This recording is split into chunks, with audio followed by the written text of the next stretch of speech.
Bom, você já perguntou, na verdade, de feira, eu vou entrar na pauta, então. Vamos. Que a gente estava até discutindo aqui fora do ar, doutor Renato, sobre os índices de vacinação aqui no Brasil, né, que seguem muito preocupantes.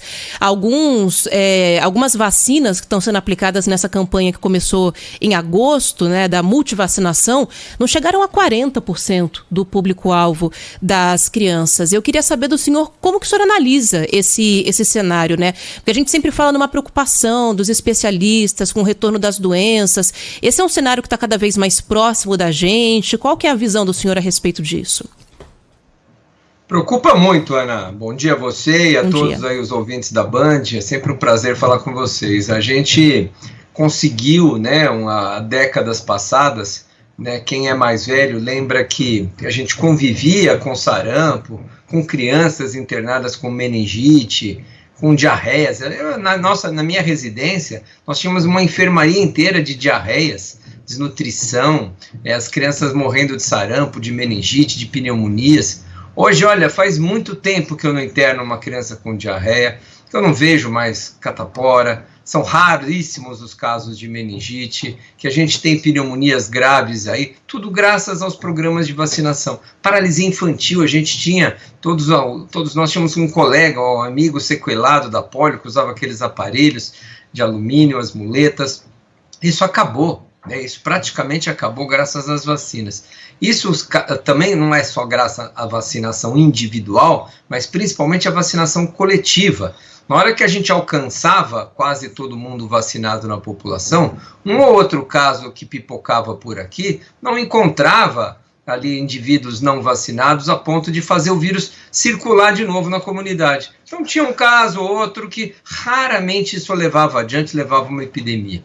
E a situação atual, principal fator, ao meu ver, é a própria percepção de risco que foi embora, né? As vacinas fazem tanto sucesso que as pessoas não se sentem mais ameaçadas e relaxam na vacinação. E a pandemia, claro, que piorou tudo isso, mas as pessoas, pouca gente hoje vacinada, você acumular muita gente suscetível, traz justamente aquele cenário, aquele risco de volta. Muita gente sem proteção, vem um caso para cá de sarampo, de rubéola, de paralisia infantil, a gente encontra um campo fértil para que a doença retorne. Paralisia já voltou em Nova York, já voltou em Israel, já está o vírus encontrado no esgoto de Londres. É questão de tempo se a gente continuar com 1/3 das nossas crianças não vacinadas. Nós estamos com 68%, 69%.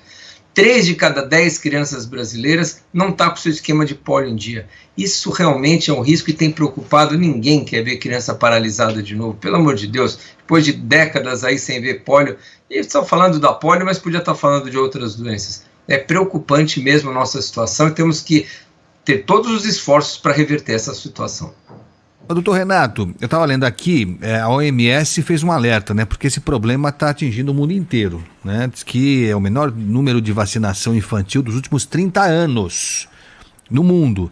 Lógico, tem a ver com a pandemia, mas há também, para além da pandemia, uma onda que atinge o mundo inteiro e talvez o Brasil seja um exemplo preocupante, ainda mais dessa certa dúvida que surgiu sobre a eficácia das vacinas e sobre o risco, eventual risco que elas representariam. Que a gente sabe que não há nenhum fundamento, muito pelo contrário, ainda mais vacinas como essas já consagradas, né, doutor Renato, que já tem tanto serviço prestado, a gente sabe que não há risco nenhum em aplicá-las. Mas como é que se reverte isso? Porque aqui no Brasil a gente tem sentido isso, os pais, mães, responsáveis não estão levando as crianças, simples assim, né? Sem dúvida, tem vários fatores aí, Agostinho, que tem colaborado para baixa adesão das famílias à vacinação. Acho que como pano de fundo maior, eu já lembrei, é a própria percepção de risco. As pessoas, a doença não tem, mas será que precisa? Meu filho vai ter febre, vai ficar enjoadinho, adia, posterga.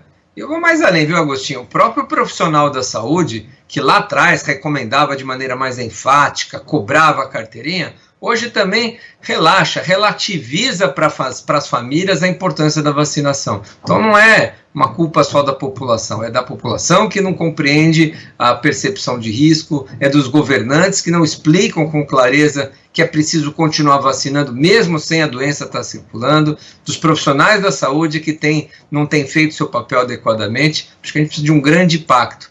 E, sem dúvida, outros fatores colaboram também para essa baixa vacinação. A pandemia, a falta de vacina, os horários de funcionamento dos postos, que não é mais que nem no passado, que tinha sempre alguém em casa para levar os filhos. Hoje todo mundo trabalha, os postos precisam trabalhar de noite, precisa funcionar de fim de semana, precisa ter programas aí de campanhas de viradas noturnas, de fim de semana, de drive-thru. Precisamos aproveitar essas ideias da Covid-19 para otimizar as outras vacinas do calendário.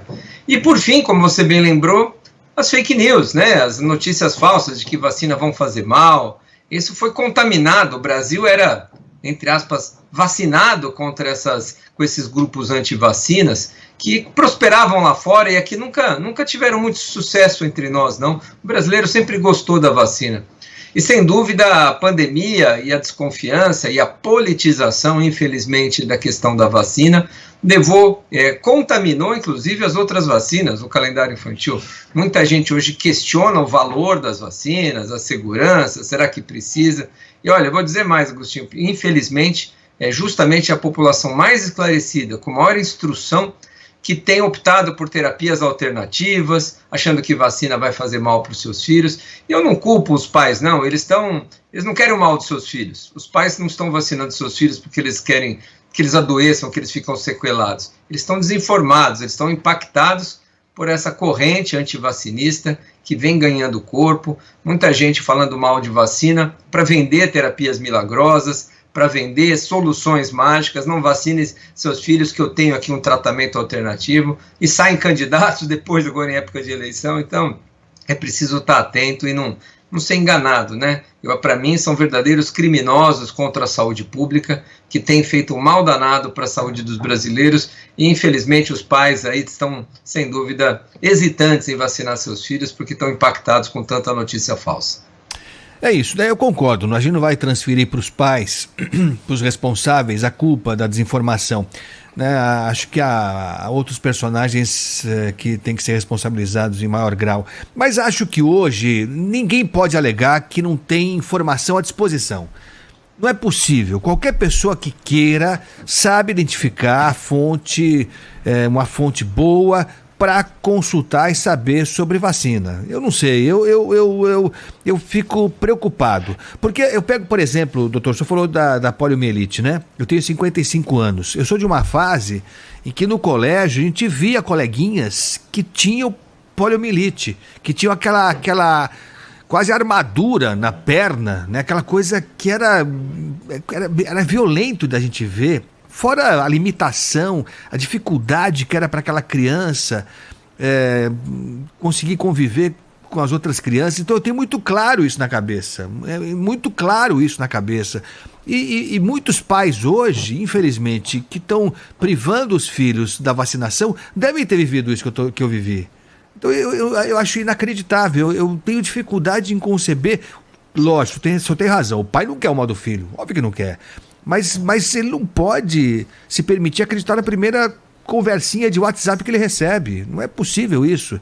Então a gente está aqui falando com o doutor Renato Kifuri, que é presidente do Departamento de Imunização da Sociedade Brasileira de Pediatria, exatamente para isso. E até a propósito do que aconteceu ontem no debate, né, que o presidente foi perguntado sobre isso e tal, acabou não respondendo, enfim, mais uma vez desinformou, então a gente vai trazer mais uma vez a informação correta com o doutor Renato Kifuri. Agora, doutor Kifuri, o senhor falou sobre a polio, né? Mas que outras doenças estão batendo a porta e a gente corre risco com elas se a imunização não for feita, hein? Só antes de falar das outras doenças, você tocou no aspecto que é fundamental de um sucesso de um programa de vacinação. Ele é dependente de alguns pilares, e um deles é a confiança. A confiança não só nas vacinas, na segurança, mas principalmente no governo, na instituição pública que promove a vacinação. Um governo que relativiza o valor da vacina, acha que não é preciso, que quer criar dificuldades, realmente atrapalha muito a adesão e a confiança da população na vacinação. Você tem toda a razão. O sarampo é a principal, vamos dizer, doença em termos de ressurgimento, Agostinho, porque ele se transmite muito fácil. Então, quando baixa a cobertura de todas as vacinas, o sarampo é a primeira das caras. Já perdemos a certificação de eliminação do sarampo em 2018. Hoje ainda 4 estados do país, Amapá, Pará, Rio de Janeiro e São Paulo, estão com surto de sarampo em andamento. Nós estamos brigando para reverter esse surto de sarampo aqui. Até o final do ano, vamos ver se a gente volta a eliminar o sarampo do país. A polio, como a gente falou, o risco é iminente. O Brasil foi considerado pela Organização Pan-Americana de Saúde como alto risco de reintrodução da polio.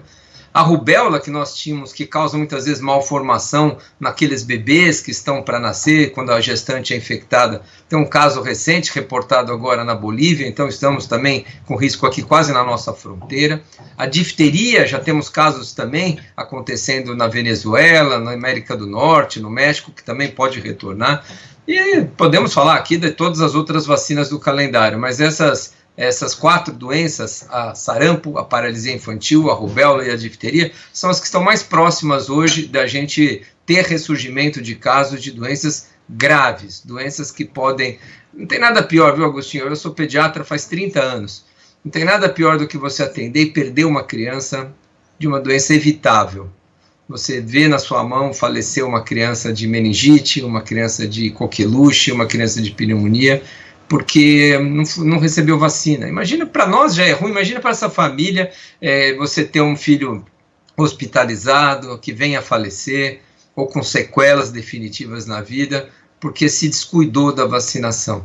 Então, ninguém quer isso para os seus filhos, as vacinas estão aí para salvar vidas, as vacinas são seguras, então fica aqui de novo esse reforço importantíssimo. Ninguém vai colocar a vacina à disposição da população que vai fazer malefício, né? Ninguém, a não ser que você acredite em disco voador, se acredite em teoria da conspiração, que querem acabar com o planeta, aí tudo bem, aí você não vacina seu filho porque é todo mundo contra a vacina no planeta. Não é o caso, né? Os organismos internacionais, a Sociedade Brasileira de Pediatria, Sociedade Brasileira de Imunizações, o próprio Ministério, o Programa Nacional de Imunizações disponibiliza essas vacinas porque elas fazem bem para as crianças. Nenhuma vacina vai fazer mal para as crianças e para os adultos também, né? Então vamos vacinar a nossa criançada e ficar longe e livre dessas doenças em casa e na população. É isso. Doutor Kfouri, só para terminar, eu agradeço muito sua presença, sua colaboração aqui mais uma vez com a Rádio Bandeirantes. Vamos torcer que não, né? Vamos trabalhar para que não, vamos falar muito sobre isso, mais entrevistas, alertas e tudo mais. Mas na eventualidade, na fatalidade de uma doença como a polio voltar, aí para você atingir de novo o nível de erradicação, aí é uma trabalheira danada, né? Sem dúvida, a gente tem aí as metas de manter, né? O último caso de polio já tem há 40 anos aqui no Brasil, né? Você voltar a ter casos, se for um caso esporádico, provavelmente você consegue controlar, mas se o vírus volta a circular, sem dúvida o retrocesso nesse processo todo será muito grande.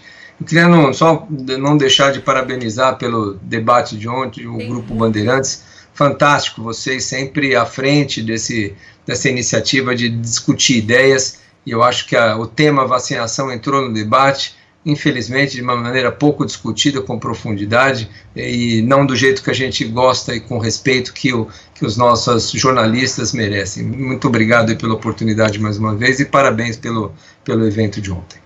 Valeu, doutor. Obrigado, viu? Obrigado pela referência ao debate. De fato, foi algo de dar orgulho mesmo. Lamentavelmente, esse assunto foi colocado, né? Quer dizer, foi ótimo que ele foi colocado, mas não foi tratado como deveria, né? Não é coincidência, né? Não é coincidência que a gente está vivendo essa fase tão delicada. Exato. E no debate, as pessoas que se propõem a dirigir esse país, né? Tenham tratado com tanto descaso. Doutor Renato Kfouri, obrigado, viu? Obrigado mais uma vez pela atenção aqui. Vamos nos falando. Uma boa semana para o senhor. Para nós todos, um grande abraço, você, Ana, e todos os ouvintes aí da Band. Valeu. Doutor Renato Kfouri, que é presidente do Departamento de Imunização da Sociedade Brasileira de Pediatria, falando sobre essa preocupante fase que vivemos, não só o Brasil, mas o Brasil em particular, mas o mundo inteiro. sofrendo, né, imunizando pouco os nossos jovens, as nossas crianças em particular. E aí é o risco muito grande, né, da volta da poliomielite, do sarampo, da rubéola, da cachumba, enfim, doenças que a gente lembra, os mais velhos como eu lembram dos coleguinhas, dos amigos e tal, algumas doenças que eram superadas. Eu tive cachumba, por exemplo. Tive cachumba. Aí você fica com umas bolotas aqui no pescoço. E eu lembro que minha mãe comprava revistinha da Turma da Mônica, porque eu não podia sair da cama. Como é que você segura uma criança na cama? Você não segura a criança na cama.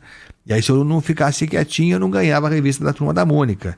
Eu fiquei quietinho e consegui me recuperar. Porque aí dizem que, né, se a criança, se o menino não cumpre lá aquele prazo de resguardo e tal, pode agravar a situação.